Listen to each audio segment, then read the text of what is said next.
বিকেল আমরা বাংলাদেশ মহিলা পরিষদের পক্ষ থেকে নারী নির্যাতনের বিরুদ্ধে সোচ্চার এবং প্রতিবাদ করার জন্য এখানে দাঁড়িয়েছি। শুধুমাত্র যে এই যে পরিবর্তিত এই রাজনৈতিক অবস্থার জন্য যে নারীর প্রতি এখন বেশি নির্যাতন হচ্ছে তা কিন্তু নয়। নারীর প্রতি সবসময় একটি বৈষম্যমূলক সমাজ আগে থেকেই সৃষ্টি করা ছিল। সেই সমাজের প্রেক্ষাপটে দাঁড়িয়ে যতবার আমরা একটি পরিবর্তনের দিকে এগিয়েছি, আমরা আরও বেশি নারী নির্যাতনের মুখোমুখি হয়েছি এবং আমাদের সাথে আমরা সবসময় এই নির্যাতন বা নারীর প্রতি যে সহিংস একটি আচরণ বা সহিংস মনোভাব, এটি একটি প্রাতিষ্ঠানিক রূপ এখন নিয়ে নিয়েছে।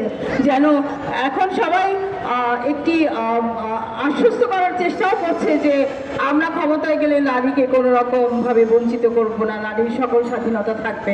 তাহলে বোঝেন যে সেখানেই কিন্তু লুকোনো আছে যে আসলে আমরা যে ভীত সন্ত্রস্ত এবং নারীর প্রতি যে আসলে একটি আগ্রাসন আসছে, নারীর প্রতি যে একটি বৈষম্য বা নারীকে যে বন্দী করার যে একটি পরিকল্পনা আছে সেটি কিন্তু স্পষ্ট। এবং এই স্পষ্টতা যে প্রমাণ দেওয়ার কোনো অপেক্ষা রাখে না সেটিও আপনারা জানেন। আমরা ঘরে বাইরে অফিসে আদালতে সবসময় কিন্তু একটি দ্বিতীয় শ্রেণীর নাগরিক হয়েই কিন্তু আমরা সবসময় থাকছি এবং আমাদের সুযোগ সুবিধা নিরাপত্তা বা আমাদের যে অধিকার, আমাদের সব কিছুতেই আমাদের সাথে বৈষম্য আছে এবং আমরা এই সকল বৈষম্যের সামনে দাঁড়িয়েও আমরা কিন্তু আমাদের মতো এগিয়ে যাচ্ছি, কেউ কিন্তু আমাদের পিছিয়ে রাখতে পারছে না।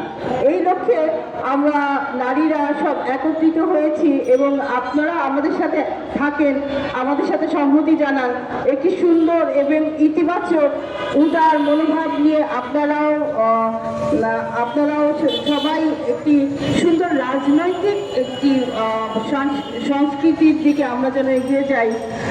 আমাদের যত অন্ধকার আছে, যত বৈষম্য আছে, সেই সকল যেন দূর হয়ে যায়। ধন্যবাদ।